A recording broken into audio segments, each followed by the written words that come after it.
Hey guys, welcome to episode number 297. Today is Monday, so it's Update Monday. And once again, it's nighttime down here in the fish room, shooting a late video. The lights on the aquariums are already out for the night, and the lights over the turtles will be shutting off shortly. But what I wanted to do was very quickly show you the prep work that I'm doing here in preparation for the ALA convention, the American Livebearers Association convention, which is happening this weekend in Lancaster, Pennsylvania. It's a little bit too far of a drive for me, so I will not be attending, but I am happy to say that some of my Endlers will be attending.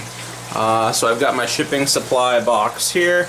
I've got some buckets and nets out ready to catch some of these fish, and over here I just set up temporarily 6 breeder boxes with dividers. You can see they're still filling up with water, and the airline hoses are all over the place, but I will be catching some of those Endlers out of those front 2 tanks, and I'll be checking them out and trying to separate them out and get a few, hopefully, prize-winning pairs in these breeder boxes, and then I'll be packing those up, double bagging them, and they'll be making their way down to Pennsylvania without me.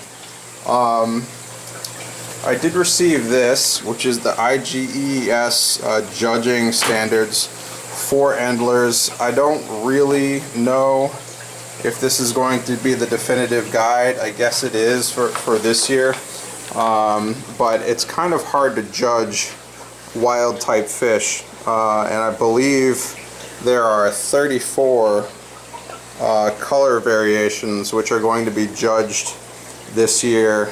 The picture quality is a little low, and you know, they don't really have common names associated with them.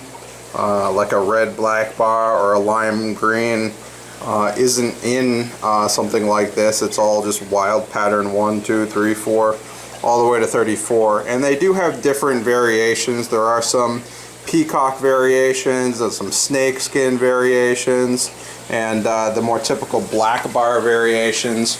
But essentially what I need to do is go through my fish and try to match them up the best as I can to the fish that are outlined, or at least the color patterns that are outlined in this booklet.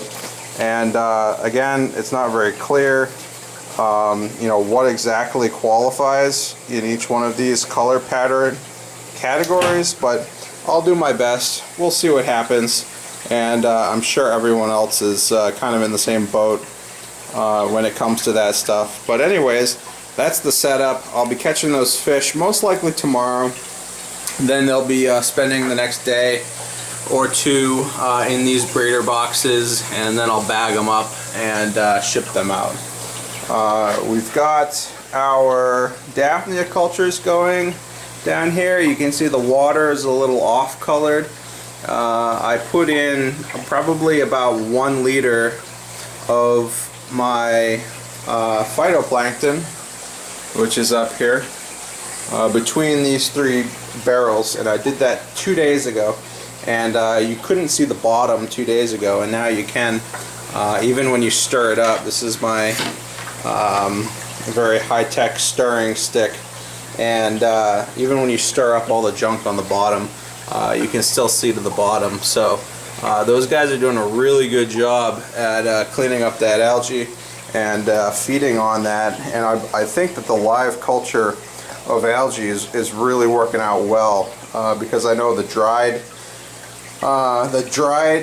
phytoplankton and the dry yeast makes quite a mess of the water, whereas this I can feed 2 or 3 times a week with that live algae culture, and nothing crashes. So pretty happy with that. When the water turns clear, I'll be feeding some more of the phytoplankton, and as you can see, I have all 8 bottles 2-liter bottles set up and bubbling here.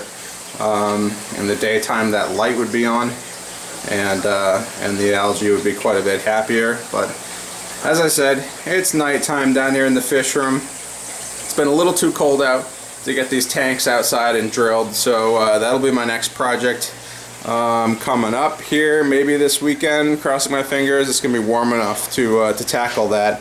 And then the last thing I have going on is finally I am cleaning up this 125, and hopefully I'll be posting that on Craigslist this weekend as well to get that out of the fish room, make some more space, and usher in maybe some more tanks, maybe a second rack at some point. But the 125 is just a little too big, a little too cumbersome to have down here in the basement, so that will be getting sold off.